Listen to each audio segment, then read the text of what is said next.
looking forward to it anyway, hoping it's not just coal, coal and ash for scenery, but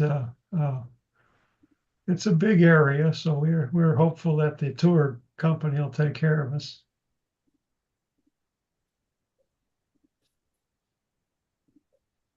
July 24th, 358 of Jasper's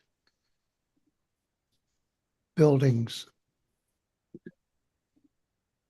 358 of Jasper's buildings were lost in a fire that ripped through the town on evening of July 24th, less than 48 hours after a mass evacuation was called, ordering 25,000 residents and visitors to flee the town and national park.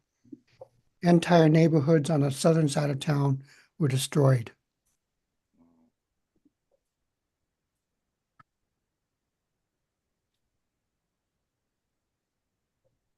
Well, we're hoping to make the best of it anyway.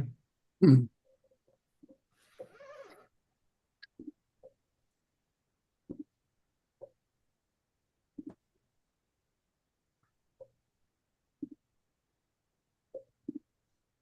Yeah, it's scary out there. The natural disasters that we're getting are certainly um, the natural disasters we're experiencing are certainly more severe, and unfortunately more and more frequent.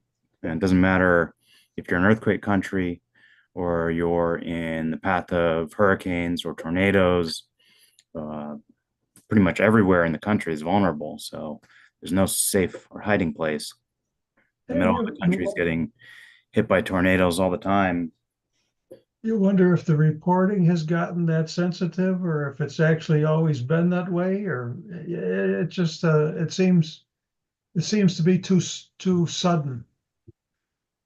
I don't think it's too sudden. It's been growing over the last decade for sure, if not the last 20 years. What's interesting about the Puente Hills fault quakes that we experienced, Lucy Jones, the earthquake lady, was saying that most of recorded history of California shows about 20 4.4 magnitude 4 or greater earthquakes a year. In the last 20 years, we've been averaging about 5.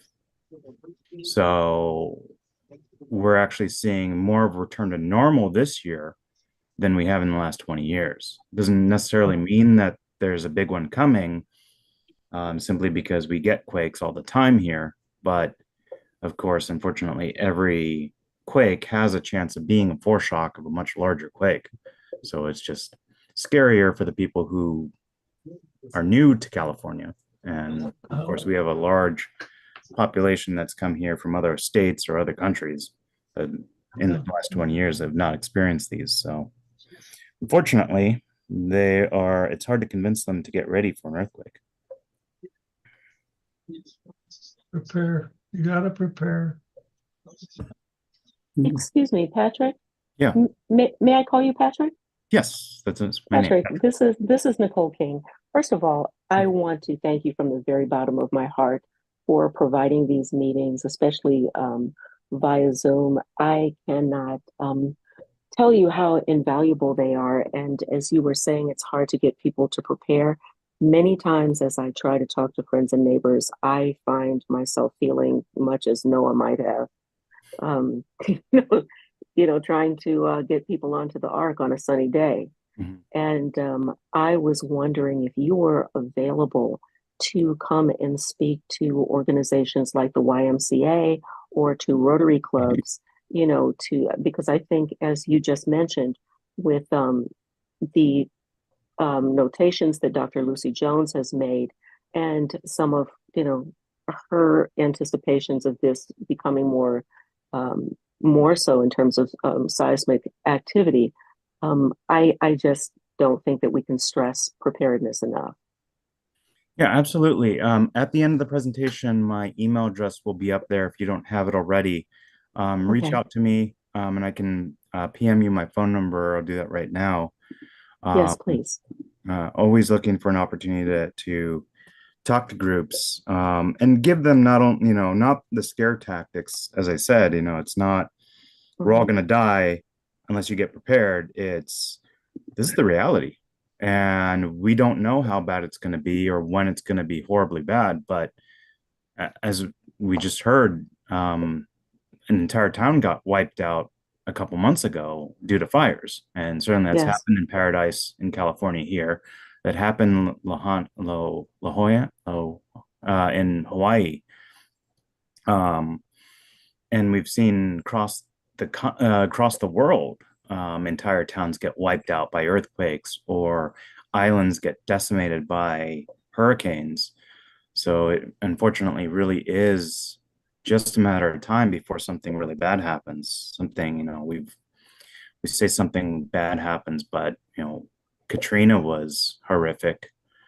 And we're getting these, category 3, 4, and 5 hurricanes hitting.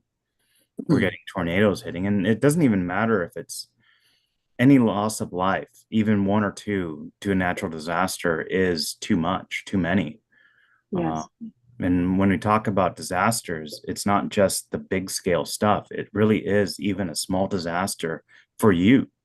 If your house is destroyed by a tornado and your neighbors are fine, they move on with their lives, but you're left picking up pieces. And it is a disaster for you, Yes. even if it didn't affect everyone else. Absolutely. And I think anything that we can do on our own behalf to mitigate that loss of life, or injury or even damage, is, I think is imperative. And we have an opportunity to be able to do that with the training that you offer. I know that I've spent years in fire life safety. I was on the fire life safety team for the California Plaza Phase 1 and also for the Union Bank building. But I attend your presentations regularly because I'm still always learning something new. Well, happy to help. And yeah, definitely hit me up. My schedule is tight, but I'd love to see what I can do to help you out. Thank you. Thank you so very much. All right, we'll get started. The registrations for this presentation were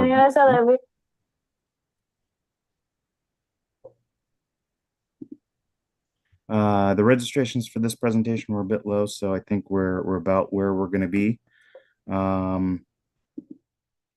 which is a shame because oftentimes we talk about very heavy topics that occur very rarely, and especially if you live in Los Angeles, the topic of disasters, it looms over our heads, but the reality is that most of the country gets disasters on a seasonal basis.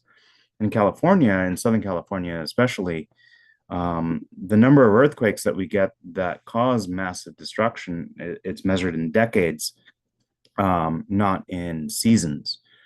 So tonight's topic is actually mitigating everyday problems. And what I want to give you, I think will help you in your daily lives, or at least I hope it will. First of all, however, I would like to introduce myself. My name is Patrick Botts Forbes. I am the LAFD CERT, that's Community Emergency Response Team, Central Bureau Coordinator. We do these presentations every third Wednesday of the month. And the idea is to invite not only the people who graduated the Community Emergency Response Team training taught by the fire department, but also the general population, and give them tips and tricks and give them ideas and skills, things they can take to their everyday life, but also help them get prepared for a disaster. And as I was saying earlier, a disaster doesn't necessarily mean an earthquake or a hurricane or a tornado. Disasters happen in your everyday life. And a disaster, by definition, is something that overwhelms. You get into a car crash on your morning commute. That's a disaster. you're not prepared for it, you don't have a good solution, especially if it's something that it's not just a fender bender, but your car is now inoperable.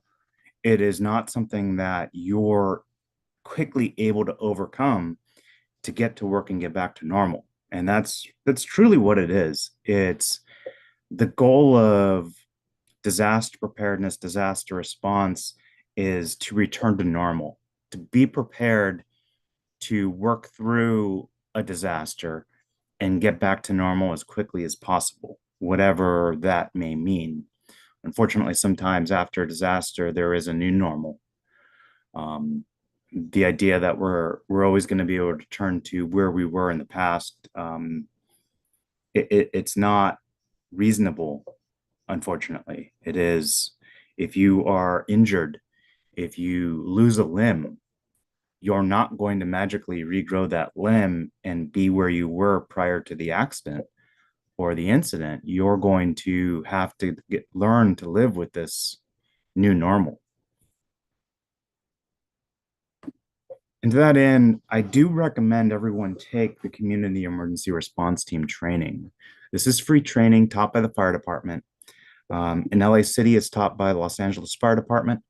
LA County outside of LA City is taught by LA County Fire. This is a program that we created here in Los Angeles. The Los Angeles Fire Department created it.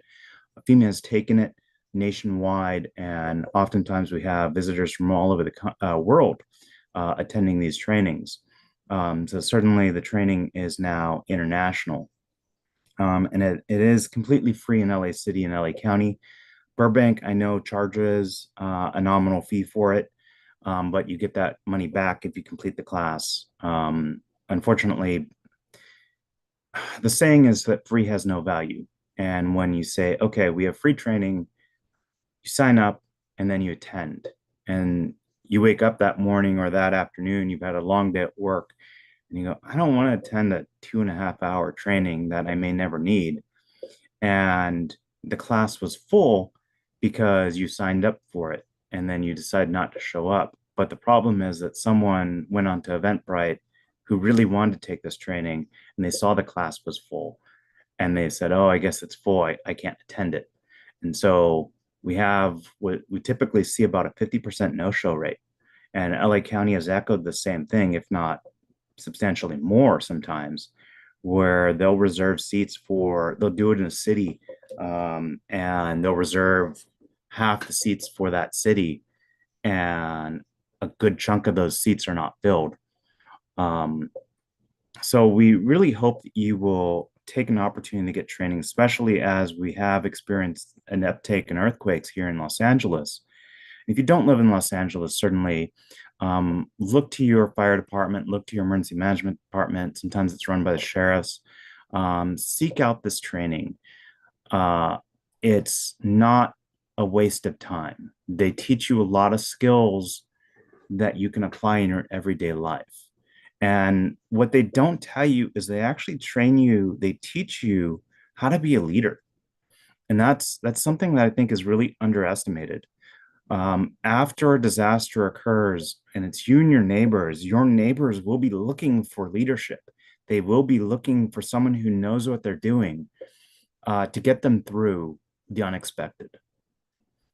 If you live in LA City, you can go to the website cert-la.com/Eventbrite. I'll give you all the classes. We start new classes every odd month. So the next set of classes will start in September. It is a commitment. It is 7 weeks, 1 night a week for 2.5 hours, total of 17.5 hours of training. LA County does it a few different ways. They either do an 8-week course, 3 hours a week, 1 night a week, or they do a Friday, Saturday, Sunday program, which is how I actually got introduced to the CERT training. And that flexibility, and this is why I include the LA County classes, is because a lot of times people can't commit to this during the week, but if they can knock it out in one weekend, it's a great opportunity for them to actually get into the training. And then what Lucy Jones, Dr. Lucy Jones, who has been a leading seismologist in Southern California for a very long time, says is get to know your neighbors. Uh, we oftentimes now in our fast-paced lives don't. And when the earthquake or other natural disaster occurs, the hurricane floods out your block or the tornado rips through, it is you and your neighbors that are going to be in the same exact situation. And how you help each other out will make the difference between you being able to recover faster or possibly not at all.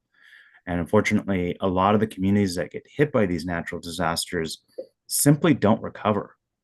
And there's a very predatory approach from land developers who will seek out people whose homes have been destroyed and maybe want to rebuild, but they offer them something they can't refuse, and they'll take the money and run, and the community ceases to exist. We've seen this in Paradise.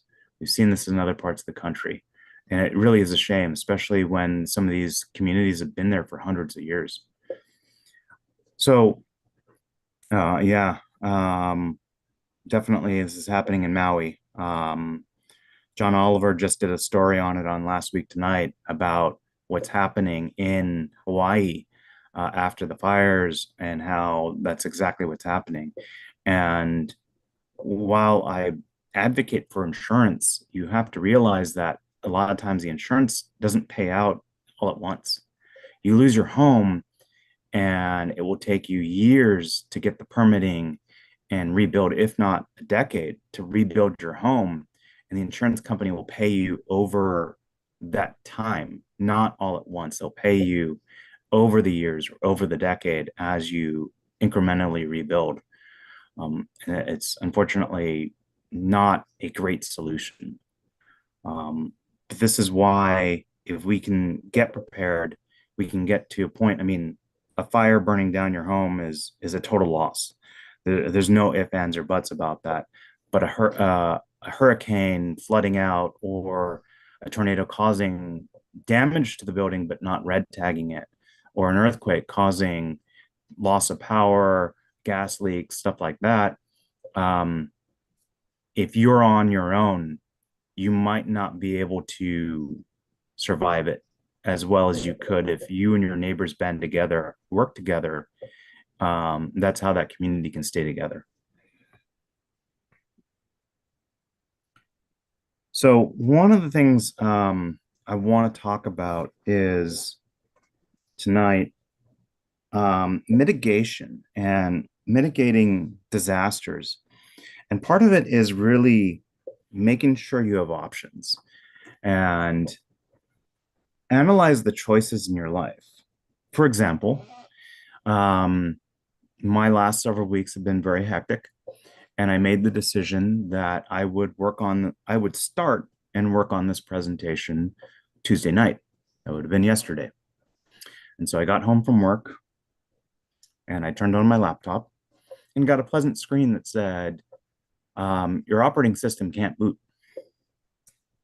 Yeah. This is going to be, I have notes here, but this is going to be mostly me going over the presentation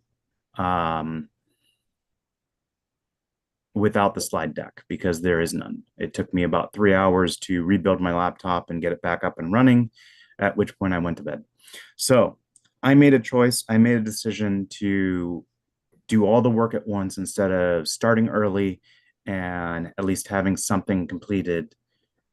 And that's really what we deal with on a day-to-day basis is we make choices and we have to understand the consequences of our choices. Sometimes I've done several presentations where I wrote it in a night and finished it the next morning or during the day or right before, and it's worked out well. However, in this particular instance, it has failed me. And so you need to learn to live with the consequences of your decision. Now, some people, this would become a problem for, and they wouldn't be able to recover. I would hope that you'll find that I can recover from this because I've been doing this for a while. So it really comes down to how you've trained, your experience level, how well you can adapt. And that's an important one. The community emergency response team training teaches you to analyze a situation, but be flexible, because you might have a plan and you get into there and then you realize that your plan doesn't work. And if you're stymied by that, you can't adjust, you can't pivot, you can't come up with a new plan on the fly, then you're going to be in trouble. The saying is Semper Gumby, always flexible. Gumby, for those of you who remember the character, it was a cartoon and comic character, and it's been a while since I've seen it, but always be flexible. Understand that the world is always changing, and the way you see it, the way you experience it, the way you plan for it, the way you might have planned your entire life may not work out the way you think it does. And so when we build our choices and when we look at our options, we need to keep in mind that while that's what we hope will work, we have to be ready to pivot. We need to be able to adjust on the fly and not let it hold us up. I also want to say that a lot of the things I'm talking about tonight are generalizations. They might work for you or they might not. And these are things that come out of my own life. And I really want to be honest with you is that I'm not you. What works for me may not work for you. And my expectation isn't that I'm going to teach you how to live my life, because you don't live my life. And I think a lot of times we forget that. And we see this all the time on the internet where somebody says, I have this problem, and 50 people give the solutions that work for them. And when this person says, well, that doesn't work for me, that doesn't work for me, that doesn't work for me because this, and this, it people come off with bruised egos, say, well, this worked for me, so it should work for you. And they don't understand that no, it doesn't. The reality is that everyone's solution, everyone's circumstances, everyone's problems are unique to themselves. And the best I can do is say, this may or may not work for you. Here's a suggestion. Here's how I live my life. I hope that you get something out of this, but I can't guarantee it's going to work for you. And my own ego is not bruised if you say, well, that doesn't work for me, because it's quite honest. My solution is my solution. But what I want you to do is see the generalizations that I'm making, the suggestions I'm making, and see if you can adapt it to better your own life. And if you can do that and you can gain something out of this, then I'll be happy. But if it doesn't work for you, throw it away. If you have great suggestions, things that I've never even thought about, or you think that can help other people, please give back to the community, because neighbor helping neighbor is what we're here for. Again, we're all in the same boat together. Or I like the analysis, the analogy is that we're not all in the same boat together. We're in the same storm together. We're in different boats. But if we help each other out, hopefully we can all make it through the storm. A lot of times we hear about people saying, in a situation, and they say, well, I'm right and I'm going to stick to that. And I will stick to my guns. I will double down on my decision to be right. And we see this, unfortunately, in all aspects. And some of you might know where I'm going with this. But the reality is, it doesn't matter who's right and who's wrong if somebody gets hurt or killed. And if your attitude is, well, I'm going to be right. And if somebody hits me, I'm going to sue them and I'm going to make money on them. Well, that may sound great, but if you get injured, you're going to have to live with that injury.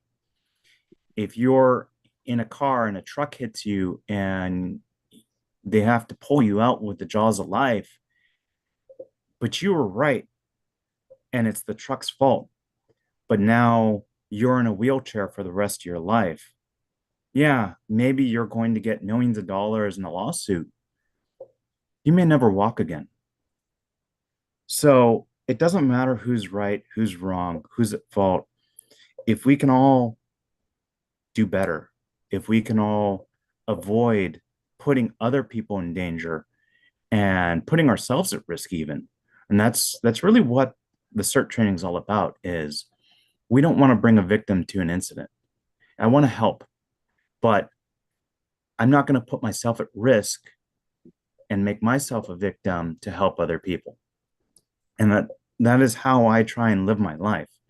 And I hope that if we can all do this, we'll be much better off together because be less injury, but a lot less resentment at each other. A lot of the examples I'm going to give tonight are based on something I think a lot of us can really understand. If you drive, most of us probably do. Certainly in California, not everybody drives, but a vast majority of us do. And it's very difficult to actually live in Southern California without driving or relying on public transportation. I don't, hold anything against the people who manage to survive on public transportation, but I personally couldn't even fathom having to rely on a bus pass or the metro lines. But I think as I talk about the examples, I hope you can extrapolate them for other parts of your life. I think traffic is something that we experience, and how we look at our options and how we try and avoid becoming a victim, I think can apply to other aspects of our lives.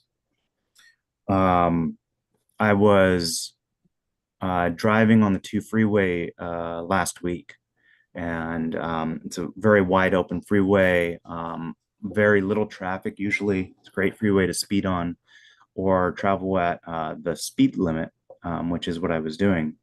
And that's my story. I'm sticking to it. And I'm watching, it looks like a wave of boxes come across the center divider. And normally I'm in the fast lane, but I was going to get off the freeway soon, so I was towards the middle. And as I watched these wave of boxes come across the center divider, as well as a big rig, or at least its tractor trailer portion of it, and possibly a second tractor trailer, I started slowing down. I didn't want to become part of this, and then started getting over. And I managed to avoid it. And several cars ahead of me pulled over to the side. People got out, they had their cell phones out. I pulled over to the side. I looked over, and whatever just happened did not look good. There's 5 lanes of traffic, and I'm thinking, should I run across and see if I can help? So when talking about options here, I had the option to help. I wanted to help. Now, I also had somewhere I was going, and if I committed to this, I would not make it on time. It wasn't anything big, but I could have gone a different day.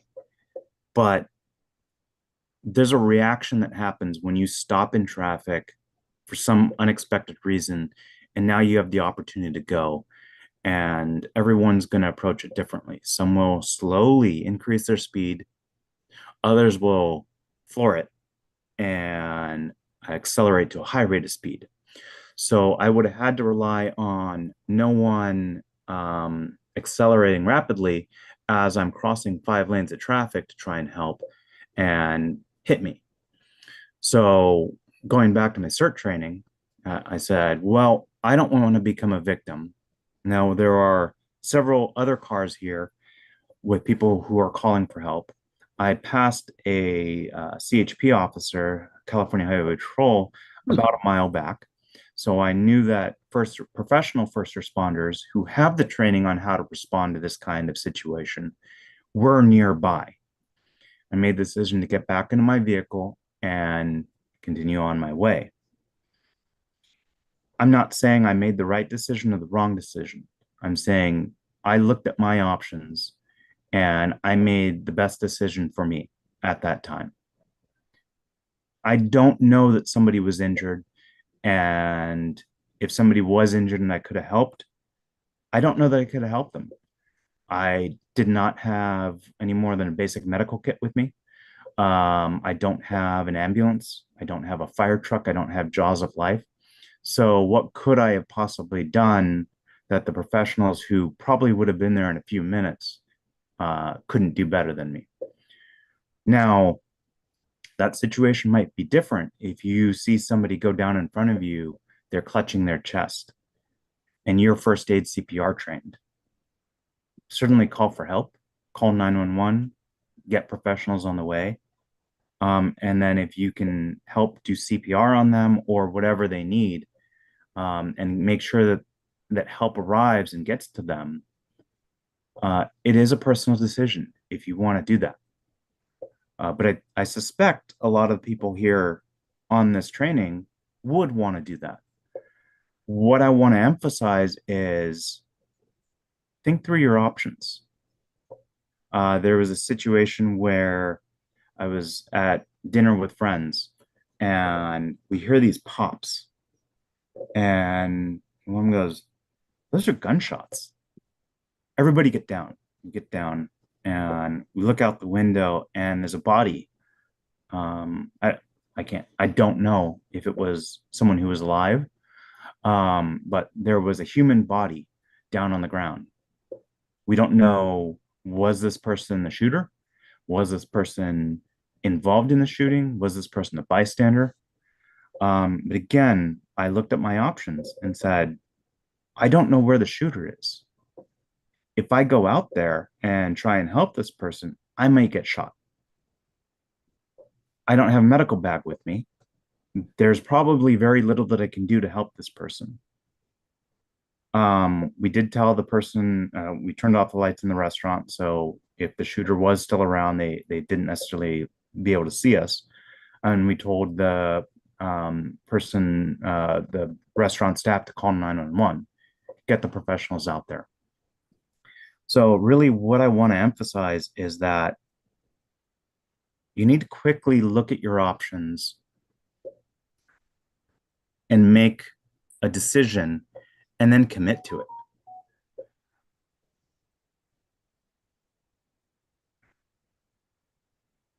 Part of that is take training, know your limitations, understand your limitations.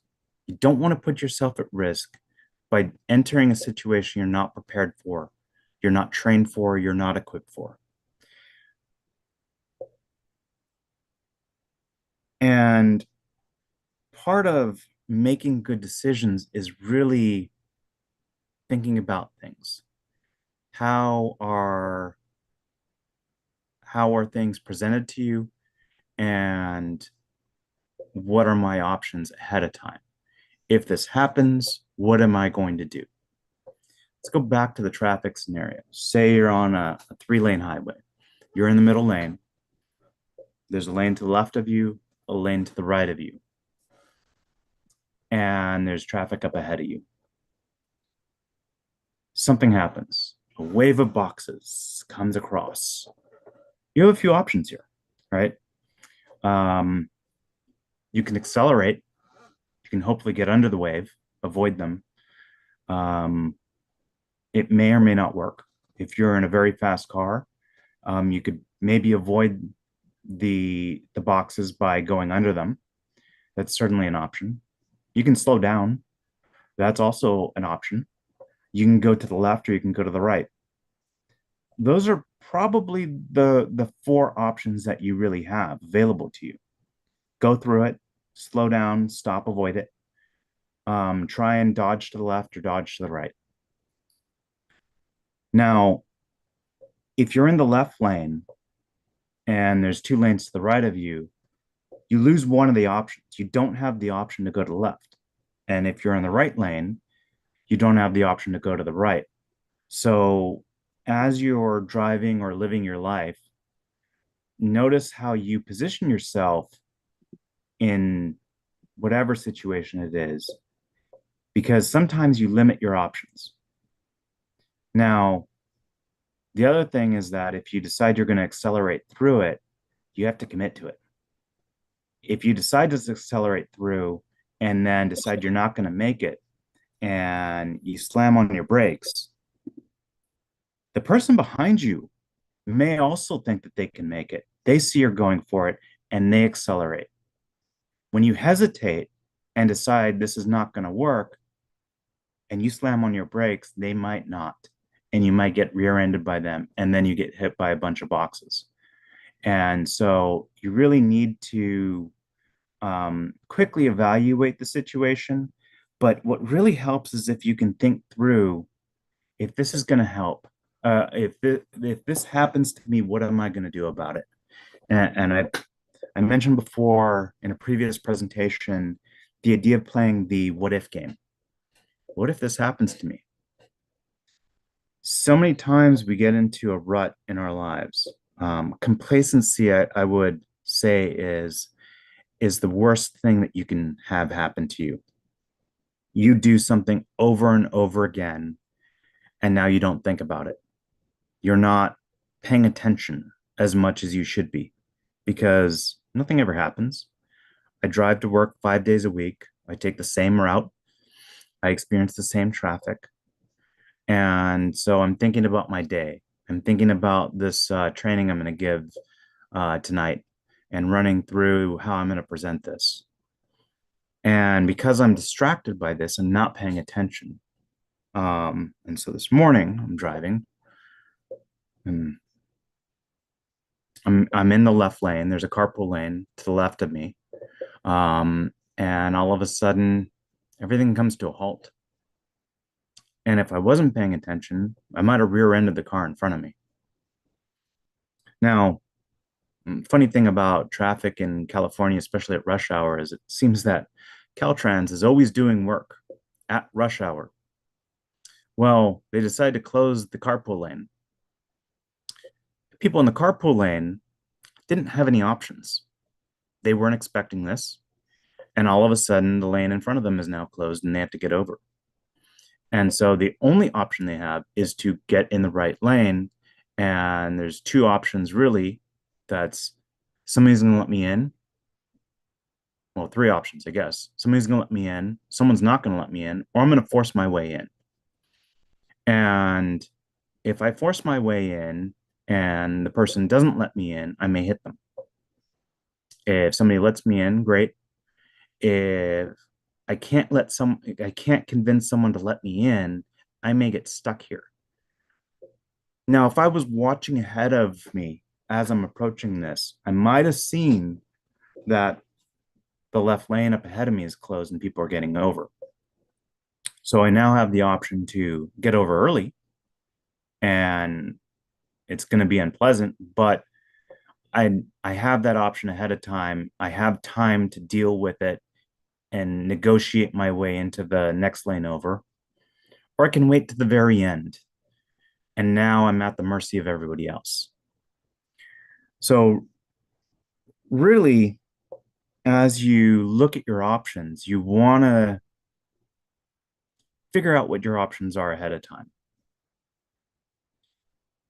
If you don't have options, you need to find options.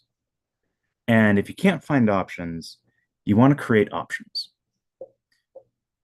By paying attention to what's going on ahead of me, I can predict and I can make a plan, and I have options.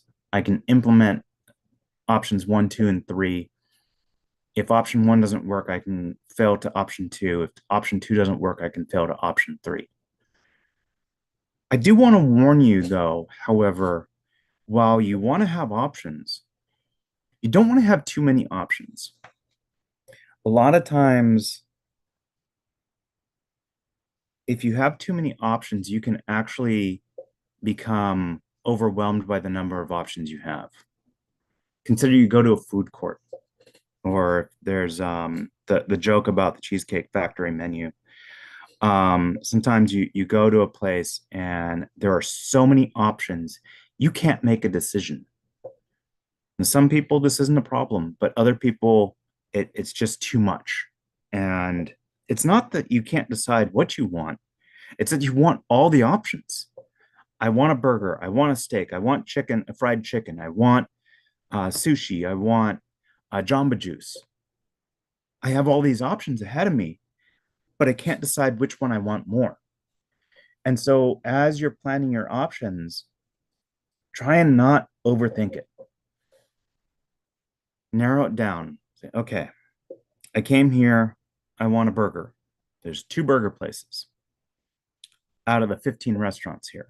Okay, so now I have 2 choices: burger place A or burger place B. It makes it much easier to decide what you're actually going to do.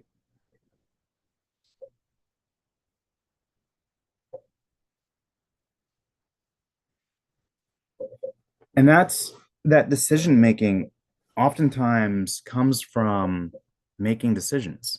The more decisions you make in your life, the more things you've thought about, the more challenges you've given yourself, the more training you've taken, the more hobbies you have, the faster you can come up with what your options are and which one you want to take.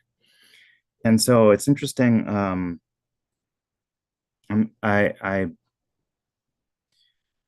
I'm very busy, and I freely admit this. I work, I volunteer for multiple different groups. I have hobbies. There's never really a time where I'm going, I don't know, have any plans for tonight. I don't know what to do. During COVID, I got busier. A lot of people, their social calendars closed up, their normal lives were completely thrown asunder, and they were at home watching Netflix until they ran out of stuff to watch on Netflix. I don't know what that's like. But if also you look at some of the people who are very high level in their careers, um, there's a doctor that I know that works at the same place that I work, and he's at arguably at the top of his career, but he plays the violin, he plays the piano, he's out doing public concerts for people. He's not just focused on his own career and the only thing he's doing. He has a lot of other things he's doing to keep busy. That's something that I think you will find, a quality you will find in a lot of people who are at the very top of their careers. And so I'm not saying that everyone should do this or everyone can even be capable of doing this. I certainly can't play the violin or play the piano, but I think it's something that you should endeavor in your own life. Take training. If you have a training opportunity and you can afford it and you can fit it into your schedule, why not do it? You're going to learn something. If you want to do something you've always wanted to say, take a martial art, learn a language, become, paint, take photos, pick up archery, do it. Don't make excuses. Oh, I'm too busy. I can't fit this into my schedule. Take opportunities to do new things, try new things. Maybe you find out it's not what you want to do, or maybe you find out it's something you love. The human brain develops new pathways when you do new things, try new things, learn new things. And so the people who sit back and say, I'm too busy to do anything else, I'm stuck in this rut, and I'm going to double down and stay in this rut and not try and get out of it. These are the people who will lock up when a disaster occurs and they can't think their way out of it. But the people who have been doing new experiences, trying new things, learning new things, their brain works slightly differently. They have these more pathways. They've made decisions. They've looked at options, and they can quickly analyze the situation, say, this is what's ahead of me. I can see down the road. I can go left. I can go right. I can accelerate through, or I can slow down and avoid the mess entirely. Now you have to pick the right one. Unfortunately, sometimes you don't have any good options. And that's where you also need to understand that, hey, I wasn't paying attention, or I hesitated and I lost my options. And now I just have to push through, and hopefully it'll work out for the best. But this is where you accept it. This is where you learn from your mistakes. And that is critical. It is human nature to fail. It is human nature to make mistakes.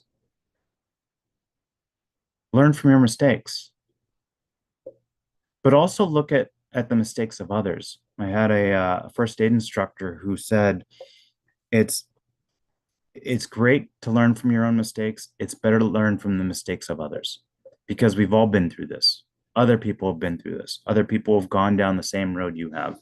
Certainly not the exact same road, but something very similar. And they've stumbled and they fell and they've made mistakes.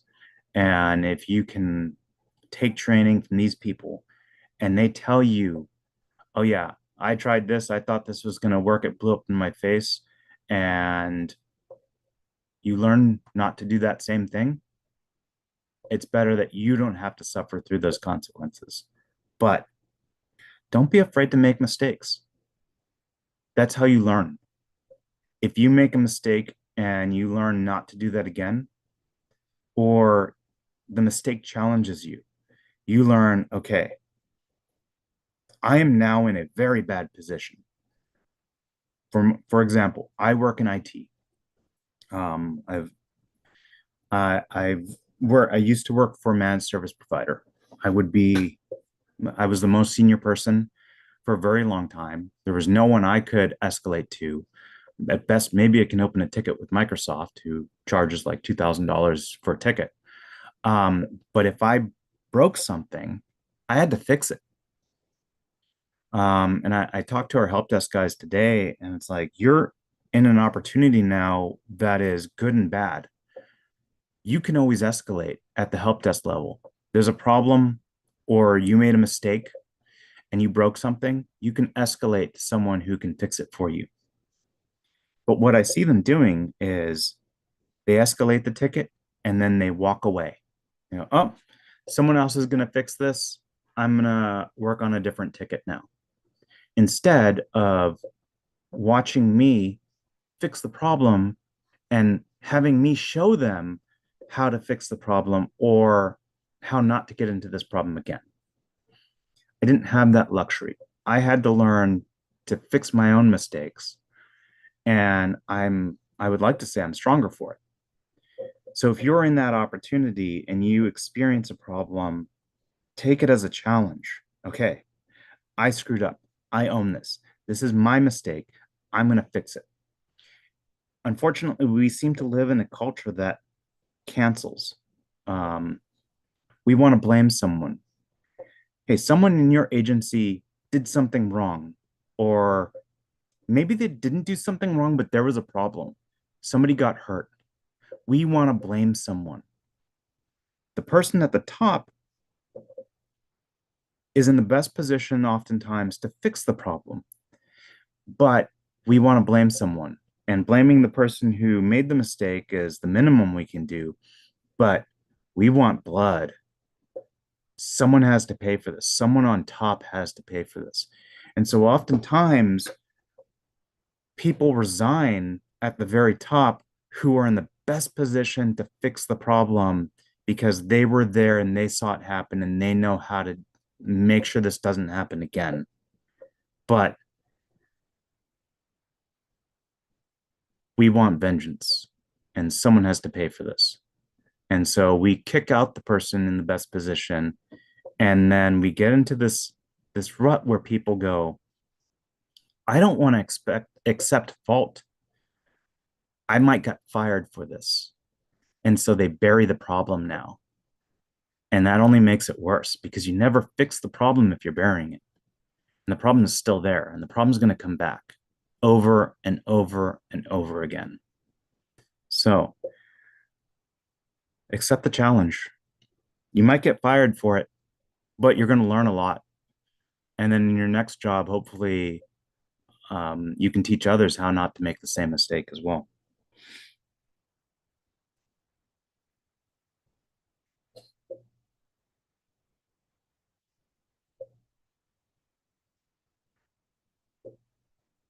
You really want to understand your limitations. And this is something when we do a drill, we ask our scribe to interview people as they sign in.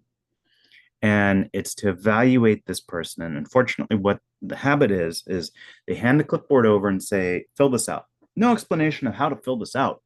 And the person fills it out wrong, and you can't read their handwriting. It's a nightmare. But if you get a chance to interview people and have them rate themselves on a scale from 1 to 5, 5 being you teach the subject, 1, you've just heard about it today, how good are you at radio communication? On a scale from 1 to 5, 5 being you teach the subject, 1, you just heard about it today, how good are you at leadership?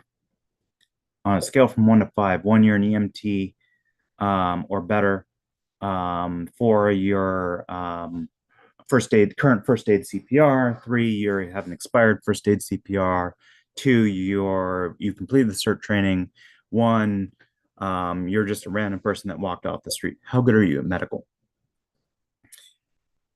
What we see is sometimes people come in and they put 5s across the board. And if you're the first time at the staging area and you're going, hey, this person's 5 across the board, I want to put them in charge. I don't rate myself 5 across the board, and I teach these subjects. The reality is that some people have very large egos. They think, I've been doing this for 20 years. I know all this stuff. I have nothing to learn here, but I'm amazing at it. You find out very quickly that these people are not as good as they think they are. And it's actually a red flag. If someone says, I'm a 5 at something, okay, cool. I'm a 5 at everything. I have questions. I have big questions. And I do not want to put this person in charge of the safety of other people. Because when this person fails, because their ego is so big and unchecked, they're going to take down the entire team with them, and they might get someone killed. So it's very important to you, as people who are coming to these trainings, coming to our drills, to really understand your limitations. Understand that I think this is a universal. I don't know everything. There's always something I can either learn or there's something I can do better. I started taking Aikido, martial art, a couple years ago, or last year, and I was talking to one of the senior students, and he's been doing this for 7+ years. He said, as he's learning through, and now the senseis are looking to teach him to be a sensei, that while he's learned all this stuff, he's learning that he's doing it all wrong. And it's very humbling. He's done this for 7 years. And then as he's doing the techniques with us, the senseis start making corrections to him, and they're nitpicking. You can always do better, but if you let your ego say, I am the best at this, I've been doing this forever, and there's nothing more I can learn, then you become a liability for other people. So I highly encourage you to always see where someone else is coming from. If they give you a suggestion, a correction, they say, hey, have you thought about doing this? Because I've certainly been in that boat before where I've been doing these presentations for, well, it's 2024 right now, and I started doing the online presentations when COVID started, but I've been doing them in person for longer than that. I've been doing this for a while, and someone told me, hey, have you thought about doing it this way? My immediate response was, who are you to tell me how to do this? I've been doing this for so long. That was my ego talking. And as I thought about it, it's like, this person's right. I didn't think about doing it this way. He's got some valid points here. I can be better at this, but I have to be willing to accept that I might not be right. I have to be willing to accept that my ego is not the most important thing in the building. I have to be willing to accept that I have more to learn. I will always have more to learn. When I reach the point where I stop learning, I've either got a major problem or I'm ready to die. Because that's really what the human nature is.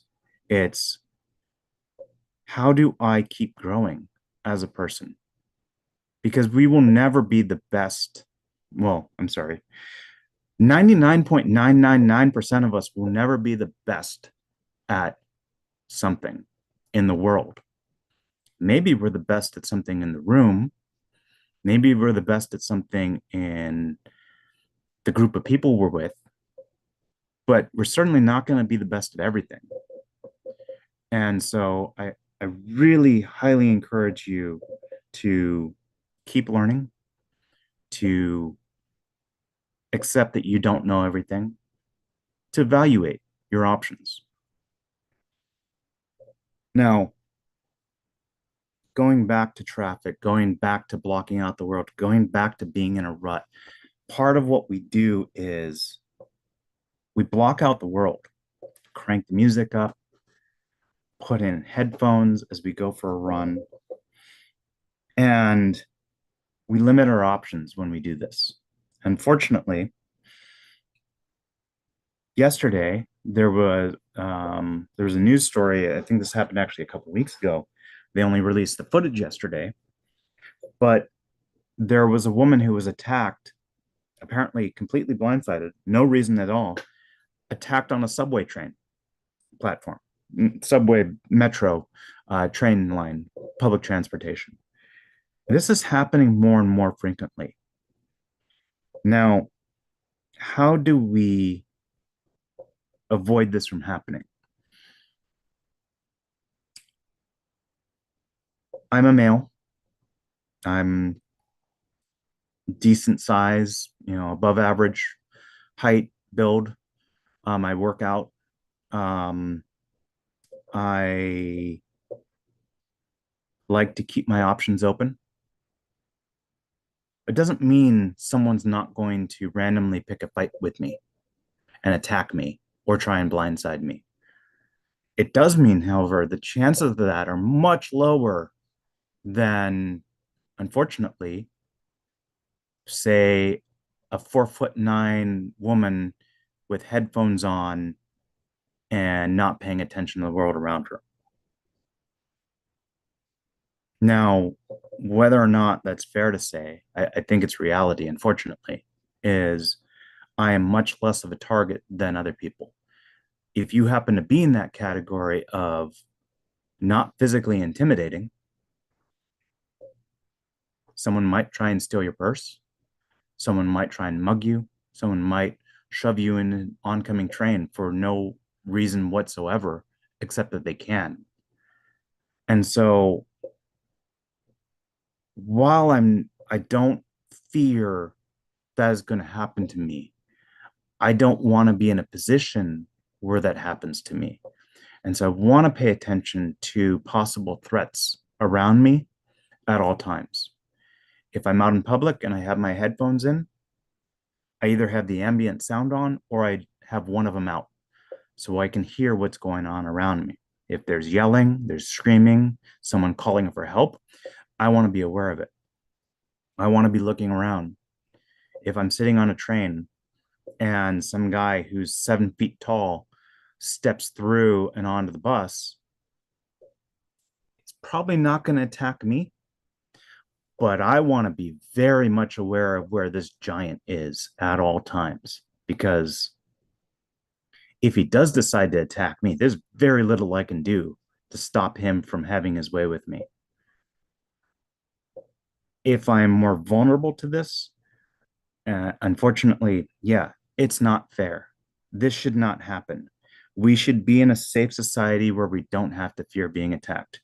That is not reality. Pay attention to your surroundings. Pay attention to possible threats. I do a threat analysis when I see someone. Is this person possibly going to be a threat to me?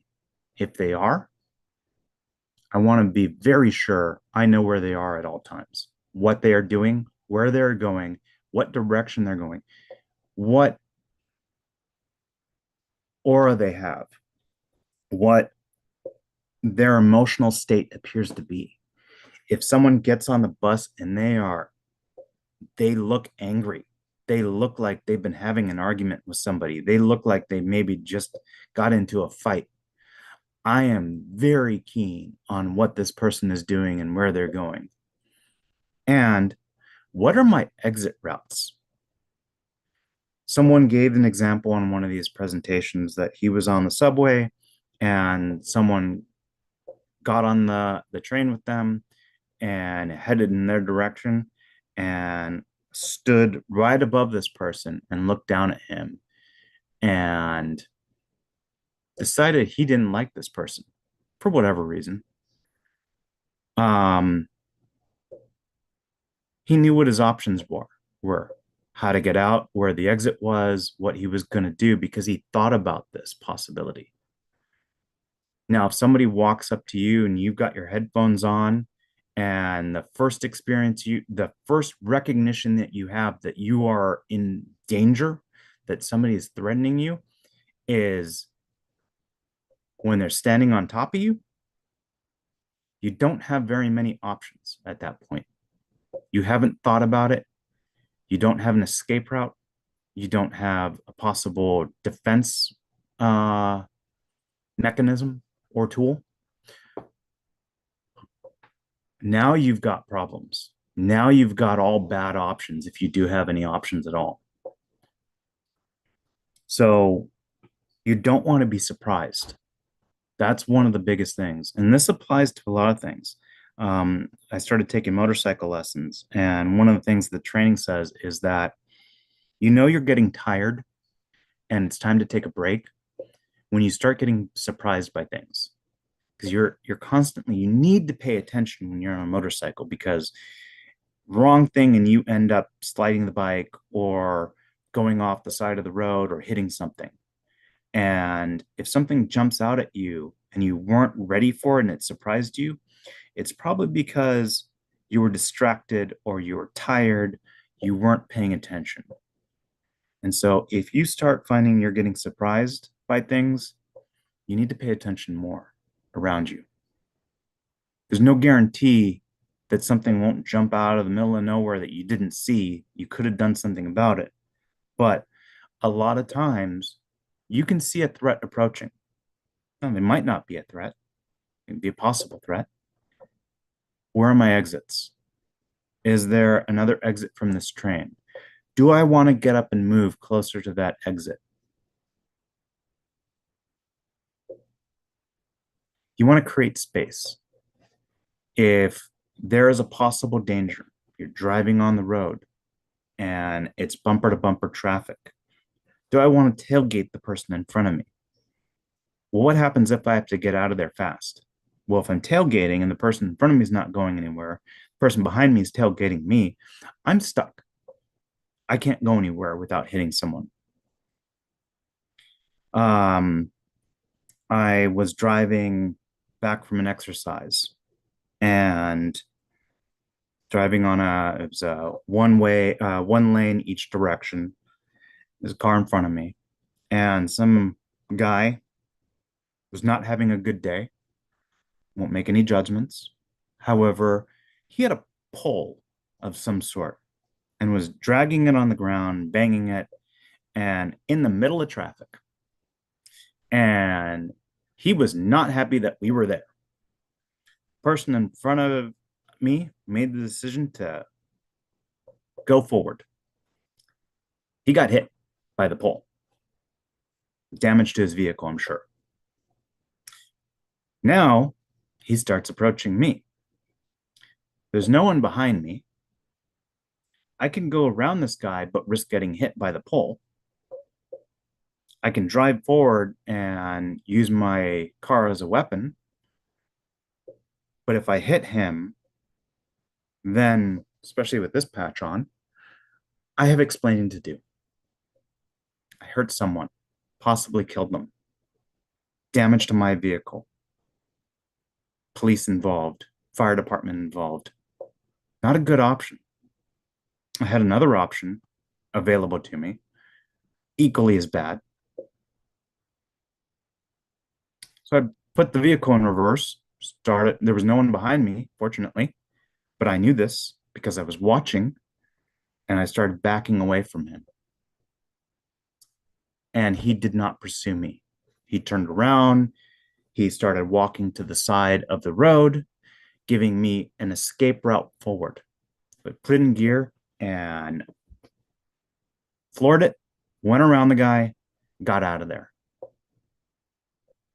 Could I have done something, called 911, filed a police report, whatever? I could have, but what was the point of that? I made space. I gave myself options. I thought about all my options, the good ones, the bad ones, and I made my decision. The other thing I want to talk about is when you make a decision, you need to constantly reevaluate because sometimes you may realize this is the bad decision. But earlier, as I said, you don't want to hesitate. Commit to that decision, but be ready to change it. A lot of times people hesitate. Just drive my motorcycle, trying to get used to this motorcycle. Second time on the motorcycle. First time went great. Loved it. Second time, decided to be aggressive. Went down a different road, a little more traffic, a little more farther away. Stop signs involved. Still pretty safe. Got a little too far. I lost my nerve. I hesitated. Said, okay, I'm going to turn around and go back. Only instead of keeping it in gear and making a U-turn, I decided I'm already pulled off to the side of the road. There's a little too much traffic here for me to be comfortable. I'm going to walk my bike around in a U-turn. Ended up dropping the bike. I hesitated. That will get you in trouble if you hesitate. Make a decision, commit to it. If you make a mistake, learn from it. I know what I did wrong. Hopefully, I don't make the same mistake again. Fortunately, I didn't get injured too much. Did it hurt my pride? Sure. There are a couple people who saw me do this. It was probably embarrassing. But that's not what I'm focused on. I didn't focus on others, people watching me drop my bike like an idiot. I focused on how I'm going to fix the problem.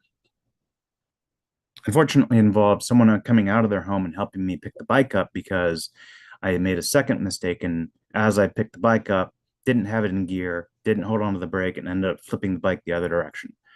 And at that point, I exhausted so much energy trying to get the bike up, I couldn't get it back up again. And fortunately, someone helped me. Again, learn from the mistakes of others. If you're getting a motorcycle, when you pick the bike up, keep it in gear. But it wasn't, I don't have any ego about this. I'm willing to talk about this and admit where I've made mistakes because I want others to learn. And this is how I learned. I made this mistake. I don't plan on making it again. But if I never made this mistake, I wouldn't learn from it either. So try and consider that when you make mistakes. How can I learn from this? I want to talk about react versus respond versus avoid. In some of the scenarios, we talk about if you have a plan, if you have options, if you've thought about the possibilities and what I'm going to do if I experience something, then you can respond to it. I know where my exits are. I can go to the left, I can go to the right. I've created space. I have an escape route. Car in front of me unexpectedly, say they blow a tire and they lose control. I'm approaching them very quickly. I can probably not accelerate. That would probably be a bad thing. I can slam on my brakes and hope the person behind me doesn't hit me. But I've made sure that there's space to the left and right of me. Now I can go to the left or I can go to the right. What I can't control is what the person in front of me is doing. They have lost control. They may go left, they may go right, they may stay in their lane. So I now need to respond, pick one of my options. I'm constantly reevaluating. If I go to the right and they go to the right, I go to the left, and hopefully I can get around them. If I didn't have those options available to me, I didn't pre-plan, I didn't make space. As I'm approaching them, and there's a car to my left and a car to my right, and they lose control, and I slam on my brakes, my options are very limited at this point. I have to react. Is it just going to be me slamming on my brakes and hope I don't get hit? Am I going to go to the right, go to the left, risk hitting someone? I didn't pre-plan. Reacting is bad. Now, the other thing is avoiding. In this situation, you might not be able to avoid it, but say you're driving and you're going out to dinner, and on the way out, you see there's a DUI checkpoint on this street. Going back, I don't know what's going on at this DUI checkpoint. Could be someone's getting arrested, someone's stuck. There's now a traffic jam there. Worse, someone decides to flee or has a weapon or something and starts a fight with the police. I can avoid the situation by choosing a different route home. When we're stuck in this rut, however, we take the same course over and over again, and we don't think about our other options. So what I want to encourage you is, in addition to taking training, trying other things, try other ways home. Because one day you're going to experience where the way that you go home is a traffic nightmare. And if you know another way home, you can go around it. But if you don't, you haven't thought about this before, you're going to revert to your, well, this is what I always do. And you're going to get stuck in that traffic nightmare. And unfortunately, sometimes that's hours. I've been in there. I was on, oddly enough, the 2 freeway, the Glendale freeway, going south, and suddenly everything came to a halt. I actually had the opportunity to get over and get off the freeway, but I didn't think about it. I didn't plan for it. I was in the left lane. I hesitated. I lost my option. I think I was there for 3 hours, stuck on that freeway. I was going to an event I was going to take photos of. I didn't get paid to do that event since I didn't make it. So the other thing you can do, and this doesn't always help, but if you have navigation with traffic, it may warn you about something up ahead. Some of the people who hesitate the most are actually probably the better trained people. And there's a variety of reasons for this. When I was taking my emergency medical responder class training with the Red Cross, a couple of our instructors, we were doing cardiac CPR and heart attacks. There are some warning signs that you might be having a heart attack.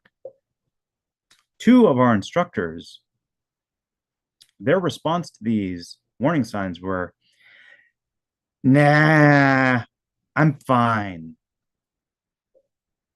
And then a little bit later, maybe I'm not fine. Maybe I should drive myself to the hospital.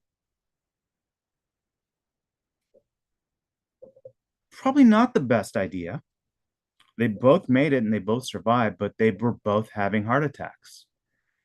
These were well-trained people who knew the warning signs, but denial is also a warning sign of a heart attack.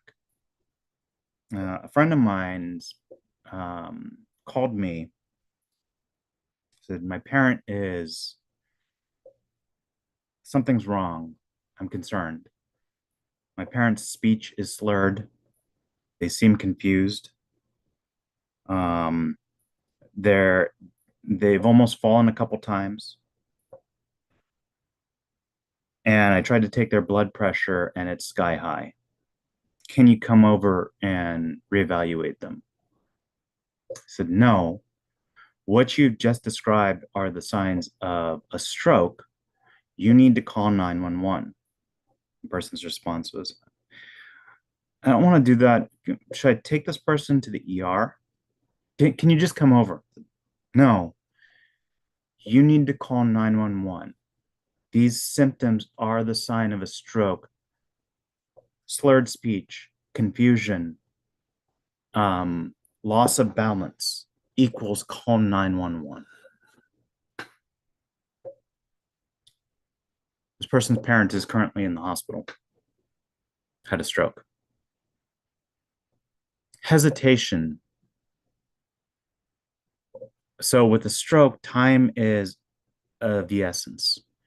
A stroke gets worse. It doesn't get better. So if someone's having a stroke, they need to go to the hospital. They need 911 or to be driven to the ER, however you want to do it. An ambulance ride's expensive. There's no insurance. It's very expensive. I don't fault someone driving someone to the ER if that is the best decision. You have options, and that is the option you choose. But if you hesitate and say, maybe this will be better in the morning, it won't be. Maybe if I drive myself to the hospital because I don't think I'm having a heart attack and I'll just have them check and double check. Maybe that's not the best option. Time is of the essence. Make a decision, commit to it. Don't overthink it. Don't have too many options that you are stymied by them now and you can't decide. Going back to the over-aggressive part. If you decide that the aggressive route is the best route to take, understand that it limits your options. If I'm in the left lane and I'm driving fast and I decide I'm going to accelerate into this and underneath the boxes, I better commit to it and I better be right. Because once I commit to this, my options have become extremely limited. I don't have an escape route to the left. I may still have an escape route to the right, but if I slam on my brakes and decide, I might get rear-ended. But I might be right. And that's where we see a lot of people who, I'm sure a lot of the people on this channel, on this training, know these people. They are very confident, very assertive. They might be bullies. We learn from consequences. Consequence to our decision is, this didn't work. I've made a horrible mistake. And now I'm covered in boxes. And oh, yeah, there's a semi that's sitting on top of my car. I've learned from my lesson. Some people are lucky and they don't have these consequences yet. Bullies. Bullies get what they want because they intimidate others. Everyone's afraid of them until they encounter the person who's not afraid of them. Now, I hope none of us are bullies and none of us are doing that, but there is a certain thing we can learn from this. If you encounter a scenario and you can convince, maybe not intimidate, but through your confidence, through your ability to assess the situation, that you are not someone to be messed with, maybe you won't get picked as the person this bully is going to exert their displeasure on. It's easy for me to say. I'm almost 6 feet tall. I work out. I'm paying attention to what's going on around me. Harder to say for the 4'9" person who isn't paying attention. I will tell you, I was working as an EMT for a judo tournament, and the juniors came out, and this, I don't know, probably 12, 13-year-old walked out with so much confidence. I would not want to encounter her in a dark alleyway. It wasn't I've got my headphones on. That's the universal sign for leave me alone. It is, I'm paying attention to everything around me. I have this confidence, this aura about me. It means don't mess with me. If you can do that, great. But keep your options open. Look around, pay attention. Be confident, get training, learn skills, learn to defend yourself, build that confidence, because that's where it leads to the point where you're not someone that anybody wants to mess with, because you have this aura around you, because you know what you're doing. Might be bravado or might be confidence. I don't want to figure out which one it is. Mess with someone else who looks like they're not paying attention if I'm a bully. So, again, I apologize for making a horrible decision and deciding to do my slide deck at the very last minute. But I hope you all learned something. You can all take something away from this. But I also hope that you can get back. So go ahead and ask if there's any questions. This is the CERT website, LA City CERT, cert-la.com. On there is a calendar, and it has our trainings up there every month. You can also go to training.ntp-la.org, and that'll also have our Eventbrites up there. If you want to reach out to me, you can email me at lafdcertcentral@gmail.com. If you have any questions, stories you want to tell, things that you think will help other people, go ahead and raise your hand as soon as I figure out how to unshare.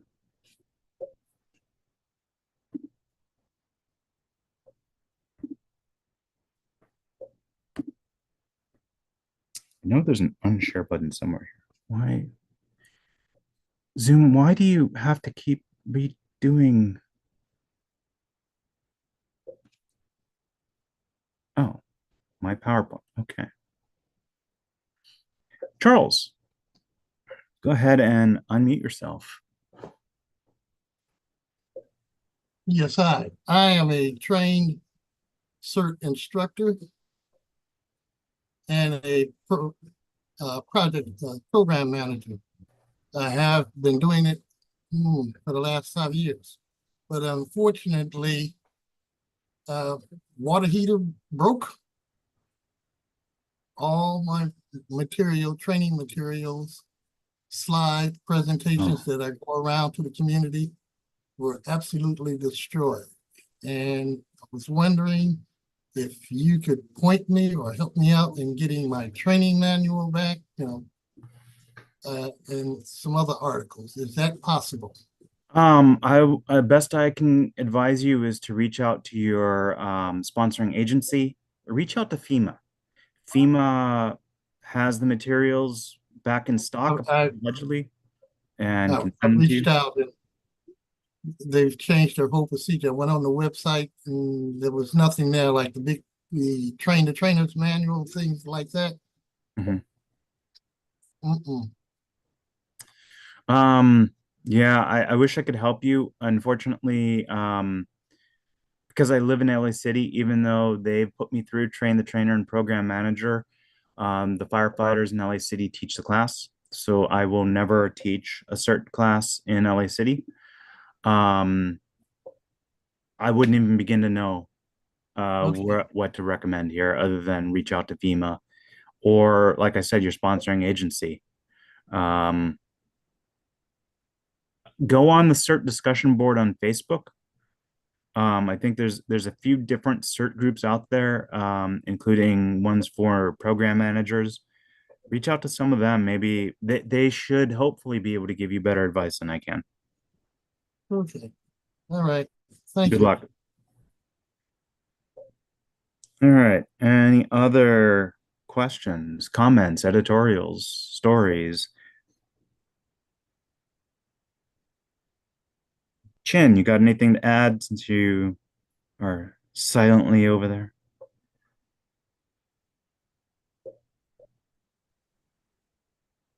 No, I think you did a pretty good job. The one thing I would like to say to everybody, and by the way, my name is Chin Thomas Sangsi. I am the South Bureau Coordinator at the Community Emergency Response Team here in Los Angeles. It's good to see everybody on this call, as always. The one thing I'd like to say, and you touched on these things throughout your presentation. Patrick, you already know what the biggest thing I'm going to say, and you've already said it. Do not overthink it, folks. One of the things that I find that CERT trained people and people of our caliber tend to do is, and I always say sometimes that a little bit of knowledge can be a dangerous thing. It puts us into a place where we find ourselves overthinking everything. And always remember that when you're overthinking something, bad things are happening. Like, for instance, if it's a disaster and you're outside, you're triaging a house or you're triaging a person, this is even better. You are given tools that show you how to do a quick triage on somebody. 30, 2, and can do. I don't think I have to explain it to most of you folks, but consistently, and we see this. Our people get into where they're, it's like, hey, it's like they're up to sometimes to the point of where they want to do intubation. And remember remember what the limitations of your skills are. Like Patrick said a little bit earlier, and I'm going to quote a Clint Eastwood movie, The Second Dirty Harry. The biggest line throughout the entire movie was, "A man's got to know his limitations."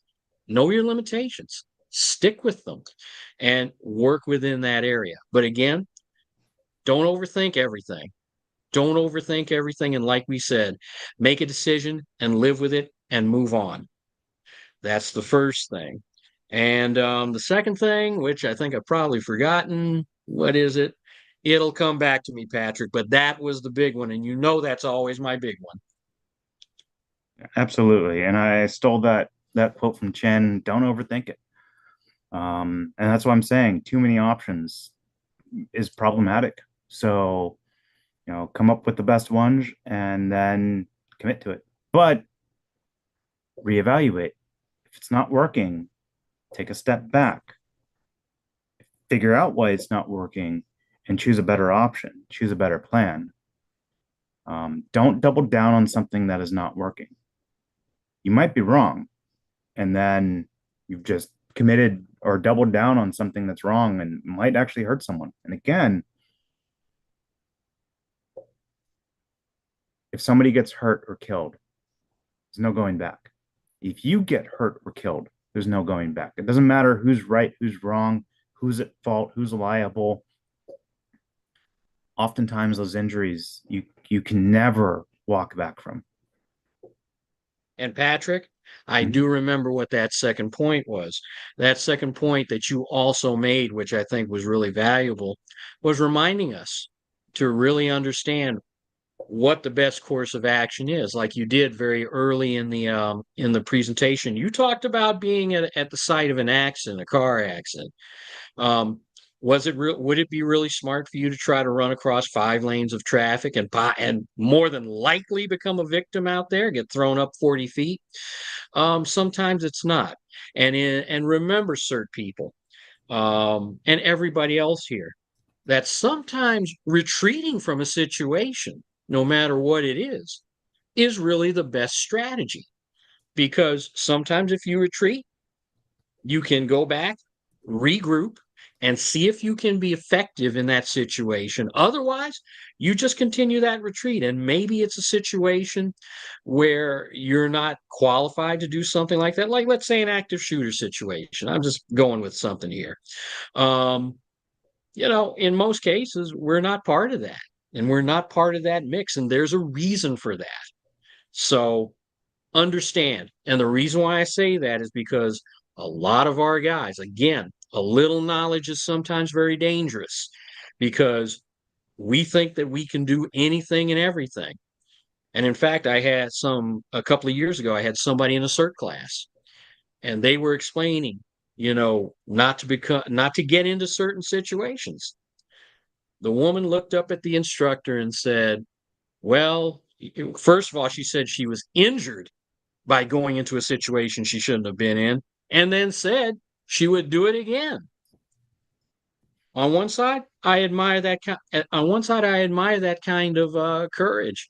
On the other side, it's stupid. So think about things before you do it. That was my second point. Absolutely. I do want to invite you, if you are in the LA region, every second Saturday of September, for the last this will be their sixth one. We have an annual exercise hosted in Leimert Park in the Grayburn neighborhood of South Los Angeles. Most of the drills we do every month are single skill focused. Focus on damage assessment, incident response, staging area operations, search and rescue, medical triage. This second Saturday of September exercise is a full functional exercise where we put all the skills together. Yeah, it's longer, but we set up a staging area. We trickle people in. They start forming damage assessment teams, walk the neighborhood, and then start reporting in incidents. And then we set up incident response teams that follow up.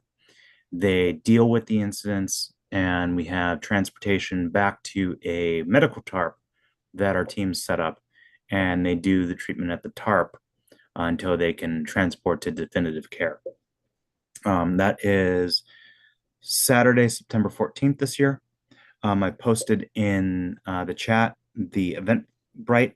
You can find it at our, I don't know that it's up on the CERT calendar yet, but the Eventbrite is up. You can find it at our training site. You can go to lafd-cert-drill-september2024.eventbrite.com.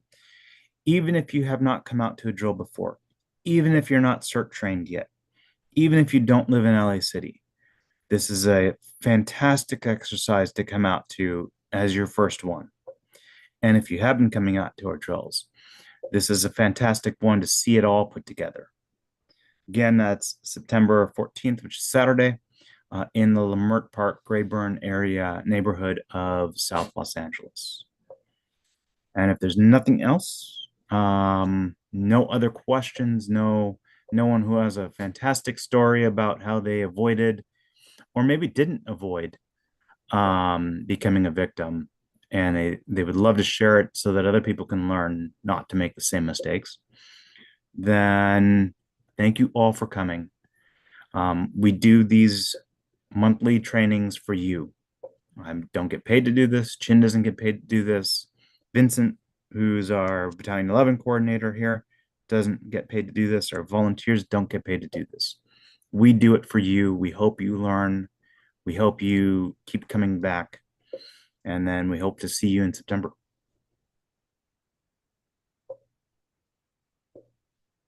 Have a good night, everyone. Thank you very much. Thank you. Thank you. Thank you.